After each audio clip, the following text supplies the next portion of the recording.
Good morning all of you. Welcome to the TRS online classes. और आज हम 12th commerce का chapter foreign exchange rate आगे करने जा रहे हैं। इससे पहले मैंने 2 वीडियो बना चुका हूं। ये हमारी पार्ट 3 है। Okay, part 3।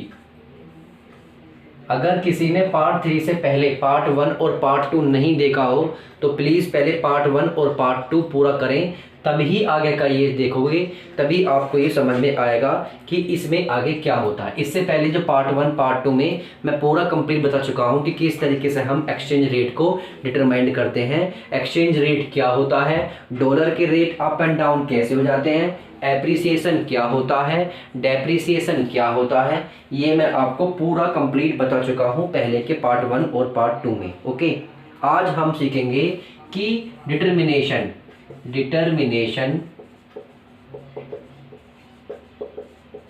डिटर्मिनेशंस of exchange rate, यानी कि एक्सचेंज रेट किस तरीके से रखे जाते हैं।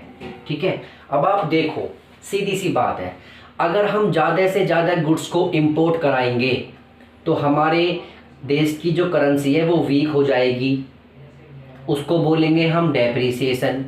और अगर हम ज़्यादा से ज़्यादा एक्सपोर्ट करेंगे तो हमारी कंट्री की करेंसी मजबूत होगी, उसको हम बोलते हैं एप्रिसिएशन। ठीक है, तो हम जो है फॉरेन करेंसी की डिमांड भी करते हैं और सप्लाई भी करते हैं। डिमांड का मतलब है जब हम फॉरेन करेंसी को मांगेंगे पेमेंट करने के लिए इंपोर्ट की वजह से, जब हमने डिमांड करी तो हो जाता है डेप्रिसिएशन, इट मीन्स है जो पहले $1 में 70 था, आज $1 में 72 हुआ है। क्यों हुआ है? डिमांड की वजह से। और डिमांड क्यों हुआ है? एक्सपोर्ट की वजह से, इंपोर्ट की वजह से। कैसे?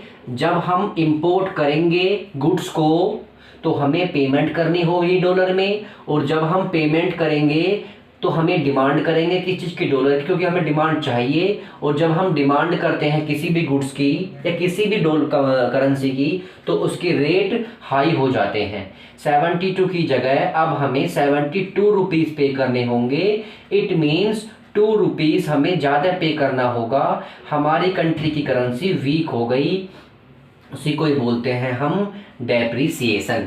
सप्लाई का मतलब है हमारे पास डॉलर आ जाना। आएगा कैसे? सप्लाई कब होती है हमारे पास कब आएगी? एक्सपोर्ट की वजह से, क्योंकि जब हम गुड्स को बाहर एक्सपोर्ट करेंगे तो हमारे पास क्या आ जाएगा? डॉलर, क्योंकि वो जो पेमेंट करेंगे हमें किस चीज़ में करेंगे? डॉलर में। तो ये होगा हमारे लिए एप्रिसिएशन।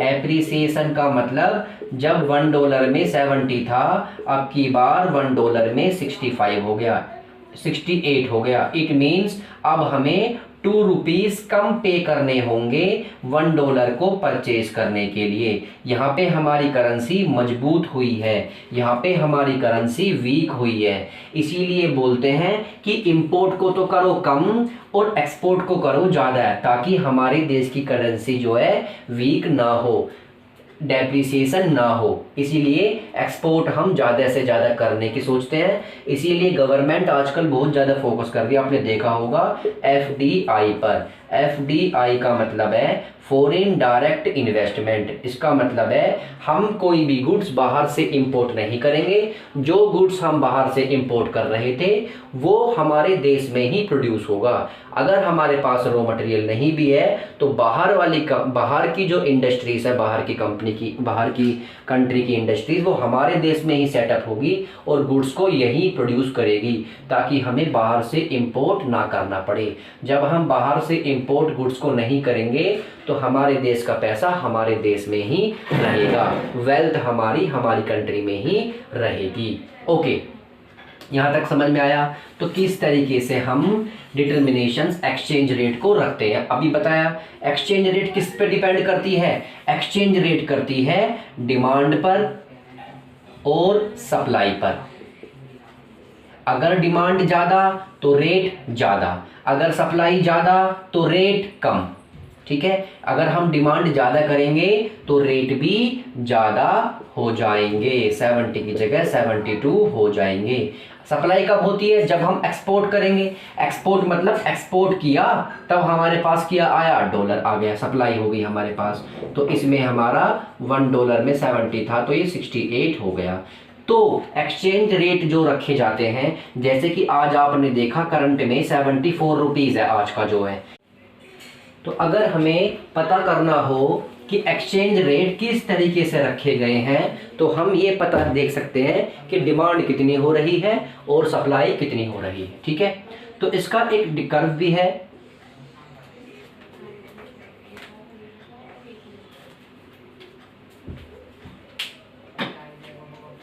कर्व बनाते हैं इसका, ऐसे बनेगा एक कर्व। ठीक है, ये डिमांड कर्व है फॉरेन करेंसी का, ये सप्लाई कर्व है। ठीक,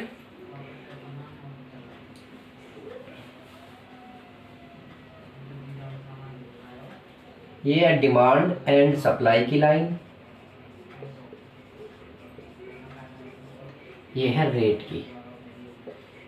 ओके, जब डिमांड और सप्लाई दोनों मिल जाते हैं, यानी कि इस पॉइंट पर, इसको बोलते हैं हम इक्विलिब्रियम रेट। क्या बोलते हैं? Equilibrium rate. ओके, आप देखो अगर मैं ऐसे ड्रॉ करूं तो डिमांड कम है, सप्लाई ज़्यादा है। देखो ऐसे चलोगे आप, ऐसे देखो, जैसे यहाँ पे लगाऊंगा तो मैं ये वहाँ पे लगभग 5 बैठेगी सपोज फॉर एग्जांपल, यहाँ पे बैठ करूंगा तो 10 बैठेगी। इसका मतलब ऊपर जो है एक्सिस सप्लाई है, एक्सिस सप्लाई, और नीचे आप देखोगे यहाँ पर तो इसको बोलते हैं हम एक्सिस डिमांड।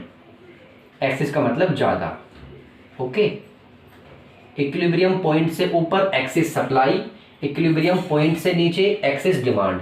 और जब कभी भी डिमांड और सप्लाई दोनों मिल जाए तो इसको बोलेंगे इक्विलिब्रियम रेट। कैसे? सपोज करो $500 की हमने डिमांड करी और $500 की हमने सप्लाई कर दी। सपोज करो ये डिमांड करी इतने की और हमारे पास आ भी इतने गए, तो हमें किसी बाहर से या फॉरेन एक्सचेंज मार्केट से डॉलर को मांगने की, डिमांड करने की जरूरत नहीं है। जितना हमने माल बेचा उतना ही माल हमने मंगा लिया, तो रेट अप एंड डाउन नहीं होंगे, इसलिए बोलते हैं इसको इक्विलिब्रियम रेट। ओके, इसीलिए इसको बोलते हैं इक्विलिब्रियम रेट। ठीक, अब क्या होगा अगर डिमांड चेंज हो जाए? सपोज करो, ये तो डायग्राम ऐसा ही है। क्या होगा अगर डिमांड चेंज हो जाए, यानी कि इंक्रीज हो जाए, या डिमांड डिक्रीज हो जाए, या सप्लाई इंक्रीज हो जाए, या सप्लाई डिक्रीज हो जाए? ठीक है, तो अब हम पढ़ेंगे यहाँ पे व्हाट हैपन। क्या अगर इक्विलिब्रियम, ये डिमांड अगर चेंज होती है, अगर इंक्रीज इन डिमांड हो जाए, डिमांड अगर ज़्यादा हो जाए, यानी कि डिमांड 500 की जगह अगर $600 हो जाए, तो इक्विलिब्रियम रेट पर क्या फर्क पड़ेगा? यानी कि ये इक्विलिब्रियम रेट है। ओके, ये इक्विलिब्रियम क्वांटिटी है। इक्विलिब्रियम रेट पे क्या फर्क पड़ेगा अगर डिमांड हमारी इंक्रीज हो जाए? ठीक है, तो इंक्रीज इन डिमांड वाले केस में देखो डायग्राम, नॉर्मली हमारा ये है, ये डिमांड कर्व है, ये सप्लाई है, ये इक्विलिब्रियम रेट था। ओके, ये रेट की लाइन है, ये क्वांटिटी डिमांडेड की है। अब अगर डिमांड इंक्रीज होता है तो, डिमांड अगर इंक्रीज होती है तो, फर्स्ट ऑफ ऑल अगर डिमांड इंक्रीज होती है तो हमारा डिमांड कर्व आगे की तरफ इंक्रीज होता है, D1 D1। अगर डिमांड इंक्रीज होती है तो हमारा डिमांड कर्व आगे की तरफ, फॉरवर्ड की तरफ शिफ्ट होगा। अब देखो, पहले इक्विलिब्रियम ये था, अब इक्विलिब्रियम ये है। तो जब कभी भी डिमांड इंक्रीज होती है तो डिमांड कर्व भी आगे की तरफ शिफ्ट होगा। इस बार इक्विलिब्रियम ये है, और ये देखो रेट हुए इंक्रीज, और ये देखो क्वांटिटी भी क्या हुई हमारी इंक्रीज। तो यहाँ पे क्या सीखा हमने? Whenever the demand is increase, demand curve shift to the forward, its equilibrium rate also increase and equilibrium quantity also increase. सीखो कैसे? इसको छोड़ो, यहाँ पर देखो, अगर डिमांड इंक्रीज होती है तो क्या होता था नॉर्मली, अगर हम डिमांड इंक्रीज़ करेंगे तो रेट क्या हो जाएंगे, ज़्यादा हो जाएंगे। और रेट अगर ज़्यादा होते हैं तो देखो कहाँ पहुँच गया, ऊपर। पहले रेट ये थे, सपोज करो 70 थे, डिमांड ज़्यादा करी तो 72 पहुँच गए, ठीक है। और हमारे पास क्वांटिटी भी क्या आ जाएगी, ज़्यादा आ जाएगी। पहले सपोज करो $500 थे, अब हमारे पास $600 आ जाएंगे। तो जब कभी भी डिमांड इंक्रीज होती है तो डिमांड कर्व फॉरवर्ड की तरफ शिफ्ट होता है, और इस केस में रेट भी इंक्रीज होते हैं और क्वांटिटी भी इंक्रीज होती है, ठीक है। ये फर्स्ट पॉइंट था। अगर डिमांड डिक्रीज हो जाए तो क्या फर्क पड़ेगा, ठीक है। सेकंड हेडिंग है हमारी decrease in demand, decrease in demand. Second heading है डिक्रीज इन डिमांड, ओके। तो पहले मैं बताता हूँ, नॉर्मली ग्राफ बनाता हूँ। ये हमारा डिमांड की लाइन है, ये हमारी सप्लाई की लाइन है, ये हमारा इक्विलिब्रियम रेट है, इक्विलिब्रियम, ये हमारी इक्विलिब्रियम क्वांटिटी है, ओके। अब कह रहा है डिमांड डिक्रीज हो जाए, डिमांड क्या हो जाए, डिक्रीज। तो डिमांड इंक्रीज वाले में डिमांड कर्व आगे की तरफ शिफ्ट हुआ था, डिक्रीज वाले में डिमांड कर्व पीछे की तरफ शिफ्ट होगा। अब की बार पीछे की तरफ शिफ्ट होगा, D1 D1। पहले इक्विलिब्रियम ये था, अब की बार इक्विलिब्रियम यहाँ पर मीटिंग पॉइंट है ये। देखो रेट क्या हुए, कम हुए, क्वांटिटी क्या हुई, कम हुई।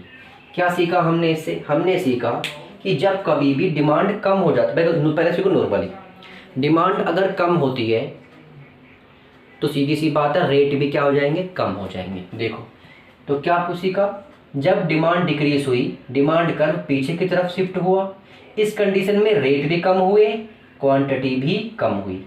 जब डिमांड इंक्रीज हुई थी तो आगे की तरफ शिफ्ट हुआ था डिमांड कर्व, इस केस में रेट भी हाई हुए, क्वांटिटी भी हाई हुई, ओके। तो हमने अभी डिमांड का पढ़ लिया कि अगर डिमांड इंक्रीज या डिक्रीज होती है तो रेट पर क्या फर्क पड़ता है। अब हम पढ़ेंगे कि अगर सप्लाई इंक्रीज या डिक्रीज हो तो रेट पर क्या फर्क होगा। अभी हमने नॉर्मल पढ़ लिया, फिर हमने पढ़ लिया अगर डिमांड इंक्रीज होती है तो रेट पर और क्वांटिटी पे क्या फर्क पड़ता है। हमने पढ़ लिया डिमांड अगर डिक्रीज होती है तो रेट पर और क्वांटिटी पे क्या फर्क पड़ता है। नेक्स्ट में पढ़ेंगे हम, नेक्स्ट वीडियो में, आज के लिए इतना ही है। नेक्स्ट वीडियो में पढ़ेंगे हम कि अगर सप्लाई ये वाला इंक्रीज या डिक्रीज हो जाए तो रेट पर और क्वांटिटी पर क्या फर्क होगा, ये हम पढ़ेंगे नेक्स्ट वीडियो में। आई होप कि आपको ये समझ में आ गया होगा पूरा। अगर किसी को कोई पॉइंट समझ में नहीं आता है तो आप मेरे से पर्सनल नंबर पर शेयर कर सकते हैं अपने डाउट्स, मैं आपके सारे डाउट्स को क्लियर कर दूंगा।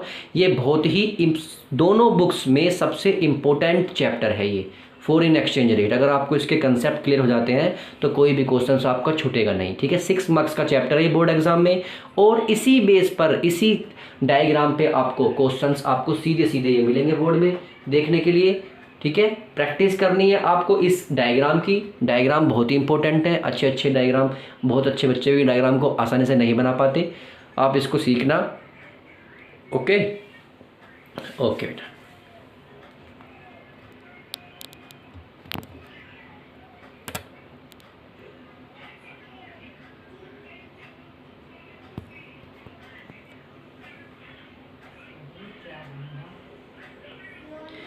ये डायग्राम आपका नीचे वाला वो शायद मिस हो गया होगा, तो आप इसको डायग्राम को अब चेक कर सकते हैं, ठीक है।